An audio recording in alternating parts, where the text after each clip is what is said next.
I'm Sean Choi, and the cameraman is Keiko Lee. And today we just dissected a squid, and this is the siphon, and these are like the organs and stuff.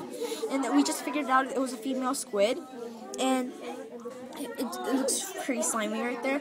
And then this is the outside parts, and this is the inside, and then where this black thing is the ink. It's the black. This is where the ink comes out here, and then when they spray it. And now I'm going to show you that this is the tentacles, this long one, and these are the arms and these are the eyes. Whoa, like that. And now I'm going to show you something really cool. If I put this there, you see that hole right there? This hole is where this beak comes out. Okay, wait.